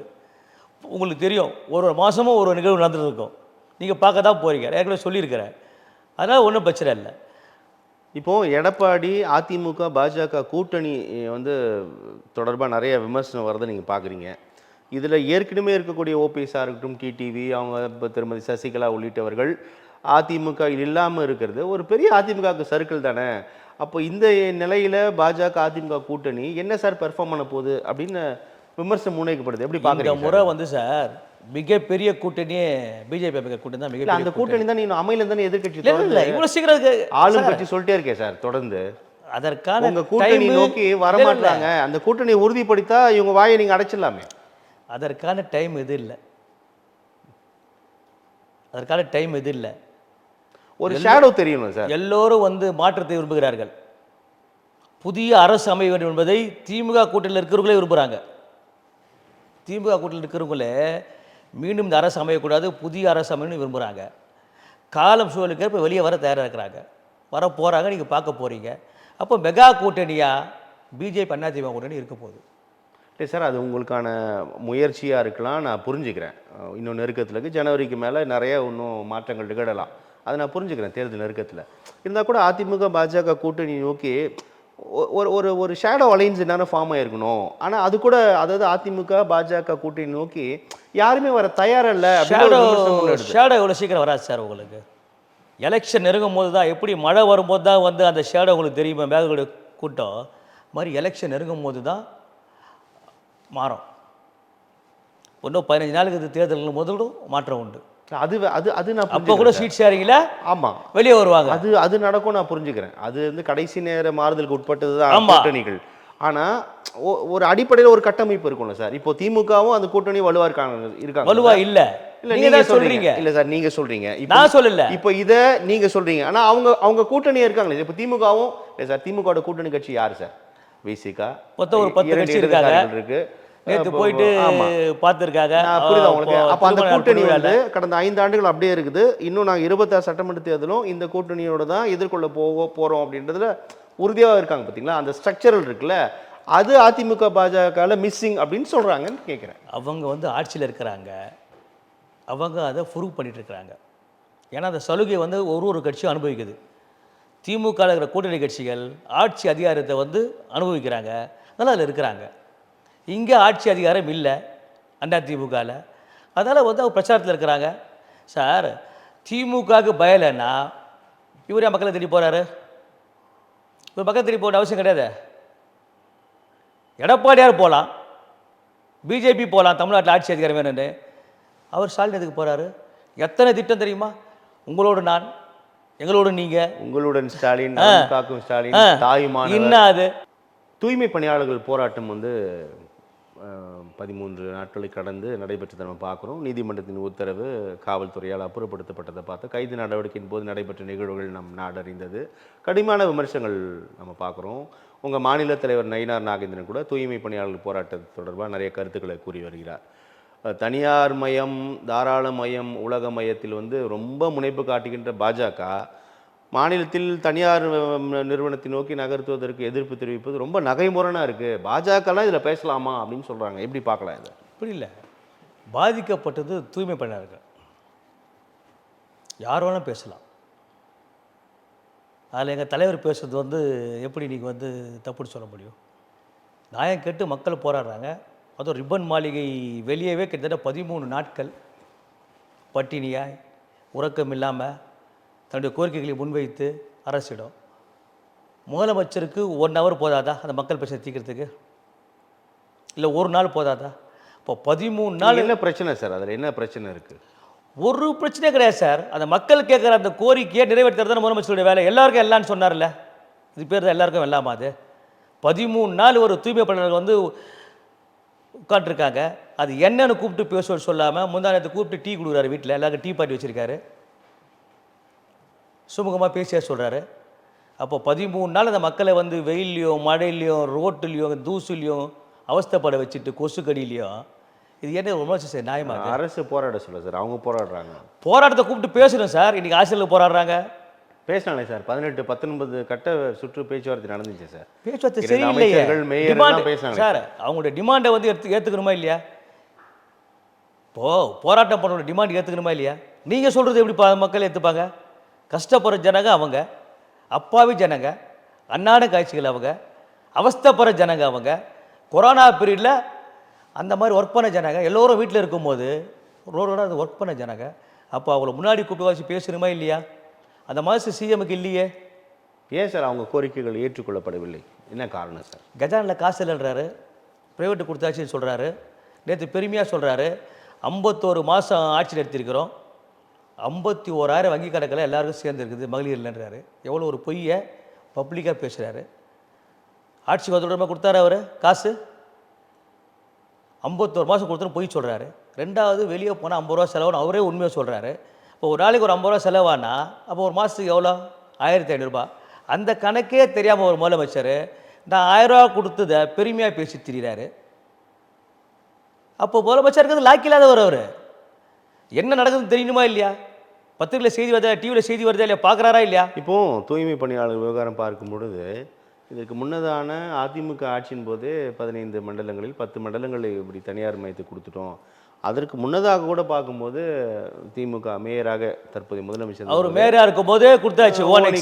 சிங்கப்பூருக்கு எல்லாம் கொடுத்துட்டாங்க அப்போவே. இப்போ மட்டும் புதுசாக ஏன் இதை நீங்கள் வந்து கேட்குறீங்க அப்படின்ட்டு ஒரு வாதம் பேசுகிறத பார்க்க முடியுது. எப்படி பார்க்கலாம்? காலத்தின் கட்டாயம், தேவைக்கேற்ப மக்கள் கேட்குறத வந்து கொடுக்க தான் ஒரு அரசுடைய கடமை. இன்றைக்கி கேட்குறாங்க, அதை கொடுக்கணும். கொடுக்க முடியலன்னா என்ன அர்த்தம்? உன்னை கேட்காதனாடி கொடுத்துருக்குற. மக்கள் ஃப்ரீ பஸ் கேட்டாங்களா? கேட்கல. நீ யார் கொடுக்குற ஃப்ரீ பஸ்ஸு? எதுக்கு அது ஃப்ரீ பஸ்ஸு? பெரும் வரவேற்பு இருக்கே சார். யார் கேட்டாங்க அது ஃப்ரீ பஸ்ஸு? அதால் டிரைவர் கண்டக்டர்லாம் வந்து வயிற்றில் அடிச்சிருக்கிறான். அவங்க ரிட்டையர் ஆன காசு கொடுக்க முடியல அரசில். இப்போ யார் கேட்டா? ஜனங்கிட்ட 10 ரூபாய் இல்லையா போகிறதுக்கு? எதை கொடுக்கணும்? எல்லா இடத்துலையும் வந்து தண்ணி வந்து கழிவுநீர் கலக்குது. நீங்கள் பார்த்தீங்கன்னா ஒரு 2 நாள் முன்னாடி நான் சாந்தோம் டு மெரினா வரேன், ரோட்டில் ஆறாக ஓடுது. இதுக்கு அந்த ரூட்டு தான் வந்து ஜட்ஜஸ்ஸு, மினிஸ்டர்ஸு, விஐபிஸ் போகிற ரோடு. அது மெரினா டு சாந்தோம், பட்டினப்பாக்கம் சாந்தோமில் லீக்கேஜ், ரோட்டில் தண்ணி ஓடுது சார். பசங்க நடந்து போக முடியல. காரில் போகிறவங்க தட்டினா நடந்து போகிறவங்க மேலே பிளாட்ஃபார்மில் நடந்து சாக்கடை தண்ணி சொல்கிறீங்க? சாக்கடை தண்ணி. அதுவும் ஆர்ட் ஆஃப் சிட்டி, விஐபிஸ் பயணம் பண்ணுற ரோடு இந்த அளவுக்கு இருக்குது சென்னை கார்பரேஷனு. அதுக்கு தலைமை தாங்குகிற நம்முடைய முதலமைச்சர் இந்த அளவுக்கு வச்சுருக்கார் சென்னையை. முதலமைச்சருக்கு தகுதி இல்லை சார் அவருக்கு. அவங்க அப்பா 5 முறை அந்த நாட்டை ஆண்டார, என்னத்தை பண்ணிட்டு போயிட்டார்? ஒன்றும் பண்ணிட்டு போகல. இப்போ இவர் 6வது முறை என்ன பண்ண போகிறார்? நாளைக்கு புள்ள 7வது முறை வரணும்னு நினைக்கிறாரு. புள்ள வந்து என்ன பண்ண போகிறாரு? இல்லை ஒன்றும் பண்ணலன்னா எதுவுமே பண்ணலையே. அவங்க அப்பா என்ன பண்ணியிருக்காரு சொல்லுங்க? முதலமைச்சராக மக்கள் வாக்களித்து தான் சார் தேர்ந்தெடுத்திருக்காங்க. மக்கள் வாக்களிச்சாங்க. 6வது முறையா இருக்காரு. மக்களுடைய அடிப்படை தேவைகள் என்ன பண்ணும், என்ன பண்ணணும்? அடிப்படை தேவைகள் என்ன மக்களுக்கு? நல்ல குடிக்க தண்ணி கொடுக்கணுமா இல்லையா? நல்ல ஸ்தலை வசதி போடணுமா இல்லையா? ஊர் சுத்தமாக இருக்கணுமா இல்லையா? போய் பாருங்கள், எங்கே பார்த்தாலும் குப்பை கூலங்கள், எங்கே பார்த்தாலும் சாக்கடை அடைப்புகள், எல்லா இடத்துலையும் வந்து குடிநீரில் கழிவுநீர் கலந்து வருது. என்ன அர்த்தம் அது? இது எவ்வளோ மோசம் இது வந்து. இதை விட்டுட்டு டெய்லி ஒரு பேட்டி, டெய்லி ஒரு வாக்கிங்கு, டெய்லி ஒரு நடைப்பயணம், டெய்லி ரோட் ஷோன்னா என்ன அர்த்தம்? இல்லை நீங்கள் சொல்கிறது ஒன்றுமே நடக்கலை அப்படின்ற மாதிரி இருக்கே சார். நீங்கள் கழிவுநீர் தேக்கம், சாக்கடை அடைப்பு அப்படின்லாம் எப்போவுமே அங்கங்கே இருக்கும் தான். இல்லை கிளியர் பண்ணுமா இல்லையா? அதை கிளியர் பண்ணணும்னா பண்ணும் தான், பண்ணலையே, மாற்று கருத்து இல்லை. பண்ணலையே. ஆனால் நீங்கள் ஒட்டுமொத்தமாகவே சரியில்லைன்ற ரீதியில் சொல்கிறீங்க, அது சரியாக இருக்கா? பட்டினப்பாக்கத்தில் ஏற்பட்ட அந்த சாக்கடை உடைப்பு தண்ணி பட்டு மெரினா லைட் ஹவுஸ் வரைக்கும் வந்து அந்த ஈரம் ரோடு ஃபுல்லாக அப்படியே மழை பெஞ்ச மாதிரி இருக்குதுன்னா ஒரே ஸ்மெல்லு, நாத்தம். அப்போ எந்த அளவுக்கு எவ்வளோ பேர் அவசர காரில் போகிற பண்ணிட்டு போகிறது. அங்கே Pattinapakkam signal to Marina lighthouse வரைக்கும்னா பார்த்துங்க அந்த இடம் எப்படி இருக்கணும் பார்த்துங்க. 2 நாள் முன்னாடி நான் அந்த ரூட்டில் வந்துட்டுருக்கிறேன்.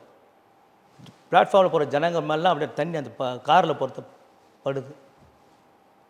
எவ்வளோ அநியாயம் இது வந்து. ஏன் அந்த ரூட்டில் போகிற ஒரு ஐஏஎஸ் ஐபிஎஸ் ஆஃபீஸர் ஃபோன் பண்ணி சொல்ல தெரியாதா? என்ன அது மாதிரி வச்சுருக்கீங்க? அந்த ரூட்டில் தான் ஜட்ஜஸ் போகிறாங்க, சொல்ல தெரியாதா? எப்போ என்னப்பா அந்த மாதிரி இருக்குதுன்ட்டு? அப்போ அரசு கேட்கலையா? இல்லை அரசு செயல்படலையா? இல்லை கார்பரேஷன் வந்து கண்ணை மூடிட்டு இருக்குதா?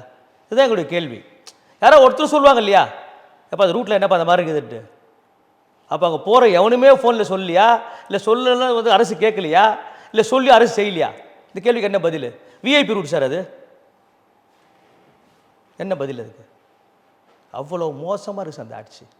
ஜனங்க இந்த ஆட்சி எப்போ வீட்டுக்கு போவோம், எப்போ வீட்டுக்கு அனுப்பலாம், ஸ்டாலினுக்கு எப்போ ஓய்வு கொடுக்கலாம் அப்படின்னு சொல்லிட்டு ஜனங்க தினம் தினம் 2026 திமுக ஆட்சியோட 2.2 அப்படின்னு ரொம்ப நம்பிக்கையாக இருக்கும்போது நீங்கள் எப்படி சொல்கிறீங்களா சார்? நீங்கள் 2.2வே கிடையாது. இதோட ஏன்னா எதிரணியினர் எவ்வளோ ரொம்ப பலமிழந்திருக்காங்க, அதுதான் தங்களுக்கு ஒரு பெரிய பலம்லாம் சொல்வதை கேட்க முடியுதே சார். நீங்கள் கூட வச்சுக்கிட்டு இருக்கிறவங்களே உங்களை விட்டு வெளியே போக தயாராக இருக்கும் போது யாருமே வெளில போலையே சார். போகிறாங்க பாருங்க. உங்களோட எதிர்பார்ப்பு, உங்கள் கட்சியோட எங்களுடைய எதிர்பார்ப்பே கிடையாது. இது கூட்டணியோட எதிர்பார்ப்பு. முருகன் ஒன்று சொல்கிறாரு, எடப்பாடி பழனிசாமி ஒன்று சொல்கிறாரு, எல்லாமே வந்து கூட்டணியில் இருக்க பிரம்மாண்ட கட்சி வந்துடும், கூட்டணியில் இருக்க முக்கிய தலைவர் வந்துடுவார் அப்படின்னு நாள்தோறும் சொல்கிறீங்க. யாருமே வரலையே சார். அதான் சொன்னேன், டைம் இருக்குன்னு சொன்னல. இப்போ எப்படி சார் வந்துடுவாங்க? வரதுக்கான எந்த ஒரு சமிச்சை கூட இல்லையே சார். கவர்மெண்ட் இருக்குது, கவர்மெண்ட்டுடைய கடைசி காலத்தில் தான் சுரண்டி சாப்பிடுவாங்க எல்லாம். ஏன்னா கவர்மெண்ட் போனால் திரும்பி வர முடியாது. கவர்மெண்ட்டுடைய கடைசி வருஷம், கடைசி மாதத்தில் தான் சுரண்டி சாப்பிடுவாங்க. ஏன்னு கேட்டிங்கன்னா இந்த கவர்மெண்ட் கூட திரும்பி வர முடியாதுல்ல, செக்ரட்டரியில் கால் வைக்க முடியாதுல்ல. அது வரைக்கும் அங்கே ஒட்டின்னு இருப்பாங்க, அது வரைக்கும் அங்கே இருப்பாங்க. எவ்வளோ சுரண்டி சாப்பிட முடியுமோ, எவ்வளோ கொள்ளடி சாப்பிட முடியுமோ, எவ்வளோ பிடுங்கி சாப்பிட முடியுமோ, இல்லை எவ்வளோ கேட்டு வாங்கி சாப்பிட முடியுமோ, அது வரைக்கும் அங்கே இருப்பாங்க கூட்டணி கட்சிகள். அதுக்கப்புறம் வந்துடுவாங்க. நீங்கள் ஆட்சி இன்னும் சில மாதங்கள் இருக்குது, 8-9 மாதங்களில் நம்ம தேர்தலே வரப்போகுது. இப்போது உங்களுடன் ஸ்டாலின் ஒரு திட்டம் அறிவித்து நடைபெற்று கொண்டு இருப்பதை நம்ம பார்க்குறோம். மக்களுடன் நலம் காக்கும் ஸ்டாலின் அப்படின்னு ஒரு திட்டத்தை அறிவித்து செயல்படுத்தி கொண்டு இருப்பதை பார்க்குறோம். தாயுமானவர் அப்படின்னு சொல்லிட்டு 70 வயதை கடந்தவர்களுக்கு வீட்டிற்கே சென்று ரேஷன் பொருட்கள் வழங்கி வருவதை நம்ம பார்க்குறோம். ஸோ இது முத்தான 3 திட்டங்களை வந்து நான் மக்களிடம் கொண்டு சேர்த்துருக்கோம். முத்தானது இல்லை, இது வந்து சொத்தையானது. கேப்டன் விஜயகாந்த் இருங்க சார், கேப்டன் அரசு விஜயகாந்த் சொல்லுது. இல்ல இல்ல கேப்டன் விஜயகாந்த் சொல்லும் போது நக்கல் பண்ணுது திமுக. எப்படி வந்து வீடு ரேஷன் பொருள் போகணும், இதுக்கு அதை நீயே செஞ்சிட்டல்ல, அப்படி நக்கல் பண்ணீங்கள, அன்னைக்கு கிண்டல் பண்ணீங்கள அவர் சொல்லும்போது, இப்போ நீங்கள் செஞ்சிட்டல்ல. இல்லை சார், இப்போ இவங்க செயல்படுத்திட்டாங்க சார். இது மக்களிடம் வரவேற்பை நான் பேசுகிறேன். இப்போ நீ யார் கொண்டு வந்தா அப்போ செயல்படுத்தி இருக்கணுமா அப்படின்னா விட்டுருங்க. இப்போ செயல்படுத்திட்டாங்க சார். இவங்க சொல்றது எதுவுமே முழுமையா போல சார், முழுமையா சென்றடையில. இவங்க சொல்றாங்கல்ல முதியோர், இன்ன வரைக்கும் முழுமையா போல சார். உங்ககிட்ட தரவே சரியா இல்லையா சார், டேட்டாவே இல்லையா?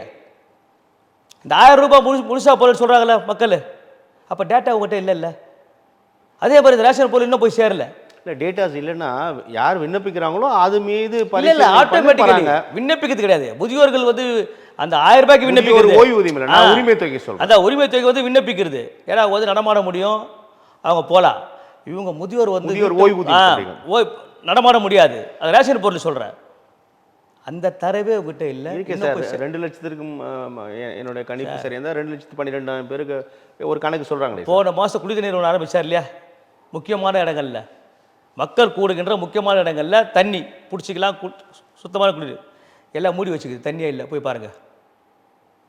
இவங்க பண்ணுற ஒன்றும் அன்னைக்கு டிவி ஷோ, அன்னைக்கு பேப்பர் நியூஸ், அவ்வளோதான் முடிஞ்சு போச்சு. அது 3 நாள்லையோ இல்லை அன்னைக்கு இல்லை ஒரே வாரத்துலையே இல்லாமல் போய்டும். அது திரும்பி கேட்குறது இல்லை. இப்போது கவர்மெண்ட் ஒழுங்காக இருந்தால் அந்த மருத்துவ ஸ்கீம் எதுக்கு சார்? ஹாஸ்பிட்டல் ஒழுங்காக தான் ஹாஸ்பிட்டலுக்கு போகிறான், எதுக்கு வீடு தேடி வர? ரேஷனில் ஒழுங்காக போகிறதா போய் வாங்க போகிறான், நீ வீட்டை தேடி போய் கொடுக்குற? எதுவுமே இல்லை சார். வயதானவர்கள் வர முடியாத ஒரு சர்வீஸ் தானே சார். சார் வயசான இப்போ என்ன கேட்குறேன்னா, மருத்துவம் எதுக்கு தேடி மக்களை தேடி வருது? மருத்துவம் மக்களை தேடி வர அவசியம் என்ன? நீ மருத்துவமனை ஒழுங்காக வச்சுருந்தா அவன் தேடி போகிறான் சார். அங்கே நீ ஒன்றே வைக்க வக்கு இல்லை, டேப்லெட் இல்லை, இன்ஜெக்ஷன் இல்லை, மெடிசன் இல்லை, ஸ்கேனு சரியா இல்லை. அப்புறம் நீ வந்து யாரை ஏமாத்துற? ஆம்புலன்ஸ் கொண்டு வந்து தெருவில் கொண்டு வந்துட்டு நான் நேரடியாக கொண்டு வந்தேன்னா என்ன அர்த்தம்? அது இது ஏமாத்துற செயல் தானே. இது வந்து அந்த மக்களோட சேவை எளிமையாக்குறத நம்ம புரிஞ்சு. எது எளிமையாக்கி இருக்கிறீங்க நீங்கள்? இது வரைக்கும் நீங்கள் சொல்ல நான் புரிஞ்சுக்கிறேன் மிக சரியா. எதை எளிமையாக்கி இருக்கீங்க? அரசு மருத்துவமனை இருக்குது, அப்புறம் என்ன நலம் காக்கும் ஸ்டாலின், அரசு துறைகள் உங்களுடன் ஸ்டாலின், 13 நகர்ப்புறத்தில் 13 துறைகளில் 45 சேவைகள், கிராமப்புறங்களில் 16 துறைகள் 45 சேவைகள் தராங்க. அப்போ அந்த துறைகளே ஒழுங்காக செயல்பட்டால் எதுக்கு இது கொண்டு வரீங்கன்னு கேட்குறீங்க. ஆனால் நான் என்ன சொல்கிறது, ரொம்ப எளிமையாக மக்களுக்கு எளிமையே கிடைக்கணும் கிடையாது. அந்த முகாம்களில் வந்து இல்லை சார், இப்போ நீங்களே ஒரு வருவாய்த்துறை அலுவலகத்துக்கு போய் இப்போ கால் கடுக்க நின்று போகிறதுக்கு நம்ம தெருவிலே வந்து ஒரு கேம்ப்பு போடுறாங்க. அது என்னுடைய கோரிக்கைகள் முன்வைக்கிறேன், உடனே தீர்வு தான், நல்ல விஷயம் தானே சார் அது. இந்த குன்றத்தூரில் போன வாரம் ஒரு அநியாயம் நடந்தது. இந்த ஸ்கீமில் ஒரு குடும்பத்தில் எங்கள் வீட்டில் டிவி இல்லைன்னு சொல்லி கேட்டாங்க. உடனே அங்கே இருந்த பொறுப்பாளர், திமுக பொறுப்பாளர்கள் ஒரு பெரிய டிவியை கொண்டு வந்து வீட்டில் பாட்டிட்டு அதை செய்தியாக்குறாங்க. இது எவ்வளோ பெரிய கொடுமை, இது எவ்வளோ பெரிய அநியாயம். எங்கே நடந்துச்சு சார் இது? குன்றத்தூரில் ஒருத்தர் எங்களுக்கு வீட்டில் டிவி இல்லை அப்படின்னு சொல்லிக்கிறாங்க. உடனே கட்சிக்காரங்க போயிட்டு ஐயோ டிவியில் கேட்டான்னு சொல்லி புது டிவி எடுத்து மாட்டிட்டு அதை செய்தியாக்கி பேப்பரில் பதில் செய்தியாக்கி இது மாதிரி அது சன் டிவியில் செய்தி வேறு, அது வேறு. உடனடியாக மனுக்கள் மீது நடவடிக்கை. எது? டிவி வாங்கி கொடுக்குறது. இன்னும் எவ்வளோ பேர் வீட்டில் டிவி இல்லை, நான் வாங்கி கொடுக்க முடியுமா? அப்படி யாரை ஏமாத்துற நீ? உன் கட்சிக்காரனே ஏமாத்துற, உன்னை நீயே ஏமாற்றிக்கிற, ஓட்டு போட்ட மக்களை தானே ஏமாத்துற. இந்த திட்டங்கள் வந்து மக்களிடம் வரவேற்பு தரலன்னு சொல்கிறீங்களா சார்? சார் சரியாக செயல்படுத்தலை சார். முழுமையாக போய் சேரணுமில்ல சார். அது வாய் வழியாக தான் இருக்குது. வாய் வழியாக, பேப்பர் வழியாக, மீடியா வழியாக, டிவி வழியாக இருக்குது. மக்கள் பங்கு பெறுகிறார்கள், பயனடைகிறார்கள் அப்படின்னு நிறைய செய்திகள்லாம் வருதே சார். பொய்யான கணக்கு. இப்போ கூட 2 கோடி பேர் வந்து திமுக உறுப்பினர் சேர்ந்தாங்கன்னு ஒரு பொய்யான கணக்கு சொன்னார். வீடு தேடி போய் மெம்பர் ஆக்குனாங்க இல்லையா, ஓரணியில் தமிழ்நாடு. இது யார் அந்த கணக்கு பார்க்கறது? 2 கோடி எப்படி சேர்ந்துருக்கும்? சேர்ந்தா உனக்கு ஏன் பயம் வருது? ஏன் ஸ்கீம் வீடு தேடி வருது? நீ ஒழுங்காக தான் மக்கள் தேடி வாங்கிக்க போகிறான் சார். டாஸ்மாக் மக்கள் தானே தேடி போகிறான், வீடு வருது. தேவைக்கு போகிறானா இல்லையா? அது வீடு தேடி தரணும்னு சொல்கிறீங்களா? இல்லை, சொல்ல வரேன். எல்லாமே தேவைன்னா போகிறான் அவன். நீ அதை ஈஸியாக்கு. அது ஹாஸ்பிட்டலுக்கு போனால் க்யூ இல்லை, 4 டாக்டர் 10 டாக்டர் இருப்பாங்க, போன உடனே பார்த்துட்டு வரலாம் அப்படின்னு சொன்னால் பார்த்துட்டு வர போகிறான். டாக்டர் பற்றாக்குறை, நர்ஸு பற்றாக்குறை, பெட்டு இல்லை, ட்ரீட்மெண்ட்டுக்கு உண்டான எதுவுமே இல்லைன்னா அவன் எப்படி அவசரப்பட மாட்டான். தேடி டாஸ்மாக் பரிசீலனை இருக்கா சார்? அது தேவையில்லை சார். வீடு தேடி டாஸ்மாக் தேவையில்லை, சொல்ல வரேன்.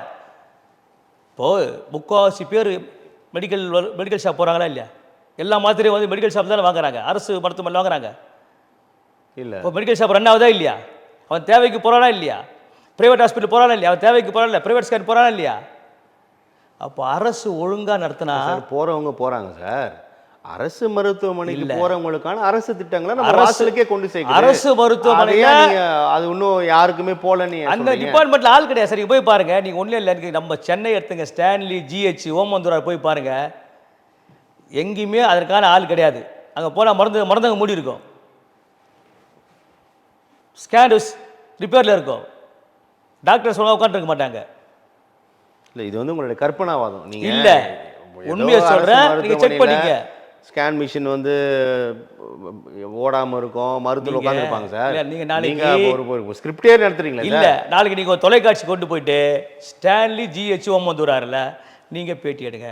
அதே மாதிரி தாய் சேய் மருத்துவமனை எங்கூரில் நீங்கள் போங்க, ஒரு அரை மணி நேரம் நில்லுங்க, நீங்கள் செய்தி சேகரிங்க.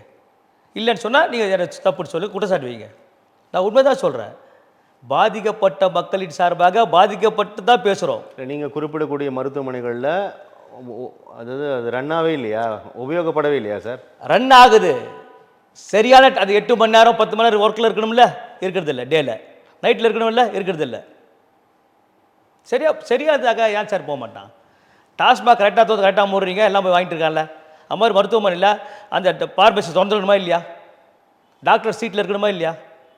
ஸ்கேனு, எக்ஸ்ரே ரன் ஆகணுமா இல்லை? டைம் நேரத்துக்கு இருந்தால் யாரோ போக போகிறான், ஈஸியாக வேலை முடிஞ்சிச்சு. நீ எதுக்கு அதுக்கு ஒரு ஆம்புலன்ஸ் வச்சு வீட்டுக்கு வந்து பண்ணுறோம், தெருவுக்கு வந்து பண்ணுறோன்னு சொல்லிட்டு மக்களை ஏமாற்றிருக்கிறேன். நாள் ஒன்றுக்கு புறநோயாளிகள் 10,000 பேர் அதிகமாக பயன்படுத்துகிறாங்க சார் அரசு மருத்துவமனை. நம்ம ராஜீவ்காந்தி மருத்துவமனைலாம் நம்ம ஒரு எண்ணிக்கைக்காக கணக்கிட்டு பார்த்தோன்னா இவ்வளவு பேர் பயன்படுத்துகிறாங்க சார். சார் அங்கே போகிறாங்க, ரொம்ப சாதாரணமாக ஒரு விமர்சனத்தை முன் வச்சுறீங்க. சாதாரணமாக இல்லை, அது இன்னும் கூடுதலாக நீங்கள் செயல்படுத்தணும், கூடுதல் கவனத்தோடு செயல்படுங்கன்றது நான் புரிஞ்சுக்கிறேன். ஆனால் ஒன்றுமே நடக்கலை அப்படின்னு நீங்கள் சொல்கிறது வந்து ஏற்புடைய வாதமாக தெரியல சார். ஒன்றுமே நடக்குதுன்னு சொல்ல சார், நடக்குது, சரியாக நடக்கலை. 8 மணி நேரம் 10 மணி நேரம் நடக்க வேண்டியது 3 மணி நேரம் நடக்குது, 5 மணி நேரம் நடக்கிறது இல்லை. இதுதான் குற்றச்சாட்டு. 8 மணி நேரம் தொந்தரணுமா இல்லையா ஒரு பார்மசி? சொல்லுங்கள். திரும்பி 3 ஷிஃப்ட் இல்லையா, இருக்கணுமா இல்லையா? அப்போ இல்லை என்ன அர்த்தம்? அதுதான் சொல்கிறோம். இல்லைன்னா ஏன் வந்து ப்ரைவேட் ஹாஸ்பிட்டல் போகிறான்? ப்ரைவேட் ஹாஸ்பிட்டல் ஏன் வந்து வளர்றான்? அரசு சரியில்லைனா தான் ப்ரைவேட் காலேஜ் வளரும், ப்ரைவேட் ஸ்கூல் வளரும், ப்ரைவேட் மருத்துவமனைகள் வரும். ஒரு அரசு சரியில்லைன்னா, ஒரு அரசு சரியாக இருந்தால், ஒரு முதலமைச்சர் சரியாக இருந்தால் அரசு நல்லா இருக்கும். உங்கள் பாஜக ஆளும் மாநிலங்களில் எங்கேயுமே தனியார் மருத்துவமனை, தனியார் பள்ளி, தனியார் அரசு கல்லூரிகள் இல்லையா சார்? எல்லாம் இருக்குது, எல்லாம் இருக்குது. நாம் கேட்குறது தமிழ்நாட்டில் நம்முடைய முத்துவேல் கருணாநிதி ஸ்டாலினுடைய ஆட்சியில் சரியாக இல்லைன்றது தான் குற்றச்சாட்டு வைக்கிறோம். தான் நம்முடைய குற்றச்சாட்டு. நாளைக்கு அது இந்த தேர்தல் எதிரொலிக்கும். மதுரையில் தாவேக்காவோட 2வது பெரிய பிரம்மாண்ட மாநாடு, நிறைய தகவல்கள் வந்த வண்ணமாக இருக்குது. அந்த மாநாட்டில் வந்து பெரிய அறிவிப்புகளாக கூட வெளியிடப் போகிறார் அதன் தலைவர் விஜய் அப்படின்னு தகவல்கள் வந்திருக்கு. அந்த மாநாடு எப்படி பார்க்குறீங்க சார்? 2வது கமலஹாசன் சார் விஜய் பொறுத்த வரைக்கும். உங்கள் கூட்டணிக்கு வரலன்னு அப்படி சொல்கிறீங்க? இல்லை இல்லை இல்லை, கமலஹாசன் இன்றைக்கு எப்படி இருக்கிறாரோ அப்படி நாளைக்கு விஜய் இருப்பார். 2வது கமலஹாசன் தான் விஜய். அடிப்படையில் அப்படி சொல்கிறீங்க? அவரை விட பெரிய உச்ச நடிகர் கமலஹாசன் என்ன தாக்கத்தை உருவாக்க முடிஞ்சது? என்னத்தை உருவாக்க முடிஞ்சது சொல்லுங்கள்? ஏதாச்சும் செஞ்சாரா? இல்லை இல்லை, அதே தான் விஜயும்.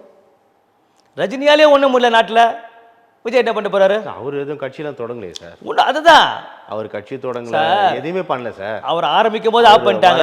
வராருன்னு வராமலே போயிட்டார் சார். அவர் ஆரம்பிக்கும் போது ஆப் பண்ணிட்டாங்க. ஆரம்பிச்சு 2வது மாநாடு நடத்த போறாரு சார். ரஜினி ஆரம்பிக்கும் போது ஆப் பண்ணிட்டாங்க, கமலஹாசன் ஆரம்பிச்சு 2 எலெக்ஷன் நேரம் ஆப் பண்ணிட்டாங்க. இப்போ விஜய் ஆரம்பிச்சிருக்காரு, அப்புறம் அதுதான் முதலமைச்சர் வேட்பாளர் தான் அப்படின்னு தீர்மானம் வந்து ரொம்ப தைரியமாக துணிவாக அவங்க மேற்கொள்கிறாங்க சார். யார் ஒன்றா சொல்லிக்கலாம். இதோ அண்மையில் விடுதலை சிறுத்தைகள் கட்சி தலைவர் திருமாவளவன் எழுச்சி தமிழர் பிறந்தநாள் கொண்டாடினார்.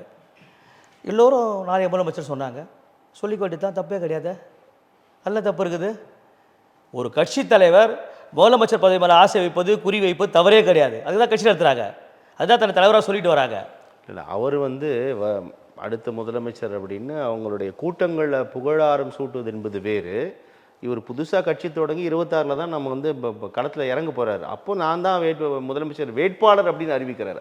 அப்படி வேறு எந்த கட்சியும் அறிவிக்கலையே சார். சார் விஜய் தான் முதலமைச்சர் சொல்லிக்கிறதுல தவறே கிடையாது.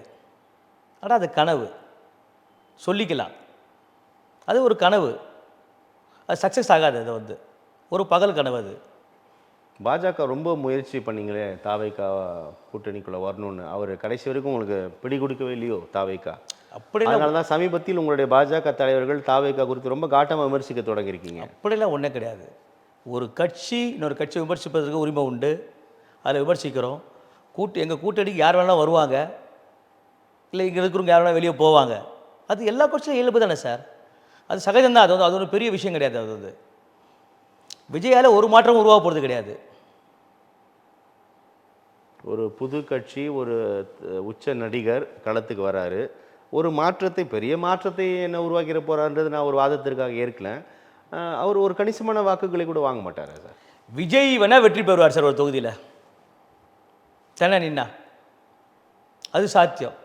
ஏன்னா ஏற்கனவே கேப்டன் விஜயகாந்த் சோலோவாக நின்று வெற்றி பெற்றிருக்காரு, ரிஷிவந்தியத்தில் வெற்றி பெற்றார். ஆமாம், தனியாக.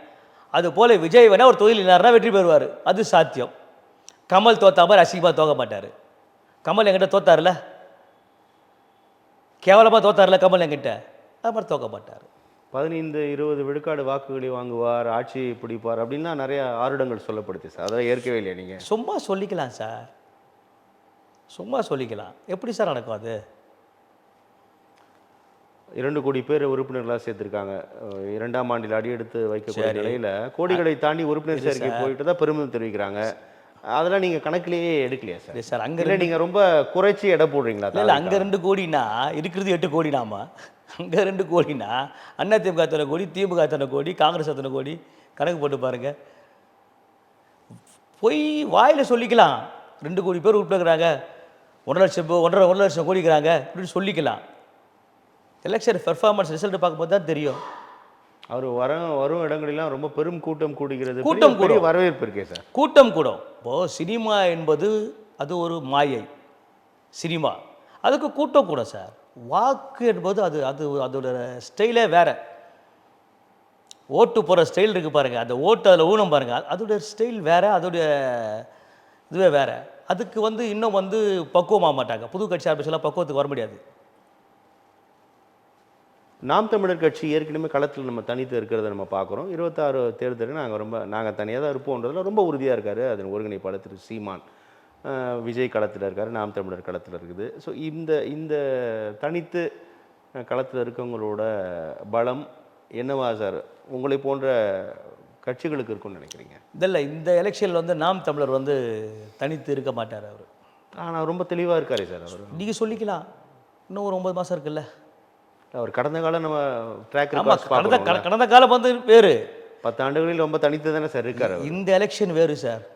இந்த எலெக்ஷன் நிறையா பேருக்கு பாடம் கற்றுக் கொடுக்கும், நிறைய கட்சிகளுக்கு. அவர் சீமானும் என்னுடைய தலைமையில் என் கொள்கை கோட்பாடுகளை ஏற்றுக்கொண்டு வருவோர் வரலாம் அப்படின்றாரு. அவர் தலைமையில் தான் கூட்டணி. ஒருவேளை நீங்கள் சொல்கிற வாதத்திற்காக எடுத்துக்கொண்டால் கூட அவருடைய தலைமையில் கூட்டணி அப்படின்னும் போது இப்போ நீங்கள் பாஜக அவர் தலைமையில் போவீங்களா என்ன? நாங்கள் ஏன் சார் போனோம்? நாங்கள் தான் இருக்கிறோம், நாங்கள் உட்காந்துருக்கிறோம் சார். நாங்கள் உட்காந்துருக்குறோம். அவங்கெல்லாம் வருவாங்க போவாங்க, பேசுவாங்க, வருவாங்க போவாங்க, அவங்க ரோல் அது. நாங்கள் உட்காந்து தானே இருக்கிறோம். நாங்கள் ஏன் போடுவாங்க? எங்களுக்கு போக சான்சஸே கிடையாது. எங்களுக்கு நாங்கள் நாட்டை ஆண்டுக்கிறோம், மூணாவது நாட்டை ஆண்டுக்கிறோம். நன்றி சார். பார்க்கலாம் பொறுத்திருந்த அடுத்தடுத்த கட்ட நகர்வுகள் தமிழக அரசியல் களம். உங்களுடைய வருகைக்கும் கருத்து போயிருக்க மிக்க நன்றி. ரொம்ப நன்றி, ரொம்ப நன்றி, ரொம்ப நன்றி.